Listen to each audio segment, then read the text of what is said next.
আজানের সময় আকাশের দিকে তাকে একটি দোয়া পড়েন, আপনার সব দোয়া কবুল হবে। আল্লাহর কসম করে বলছে, আল্লাহর কসম করে বলছে, পরীক্ষিত আমল এগুলো শেয়ার করে দিবা। তুমি আমল না করেও সওয়াব পাবা তোমার একটা শেয়ারে। এটি যদি শুনে অন্য কেউ আমল করে তুমি আর সওয়াব পেয়ে যাবা।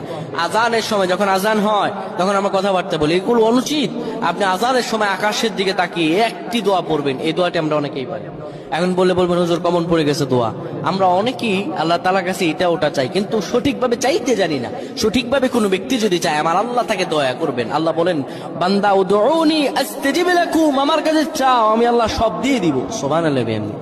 যখন আপনার আজান হয়, আজানের সময় আপনি আসমানের দিকে তাকান, তাকিয়ে আপনি বলুন, পড়তে থাকেন, আল্লাহুম্মা আনতা রাব্বি লা ইলাহা ইল্লা আনতা খলাকতানি ওয়া আনা আবদুকা ওয়া আনা আলা আহদিকা ওয়া ওয়া'দিকা মাসতাতা'তু আউযু বিকা মিন শাররি মা সানা'তু আবু'ু লাকা বিনি'মাতিকা আলাইয়া ওয়া আবু'ু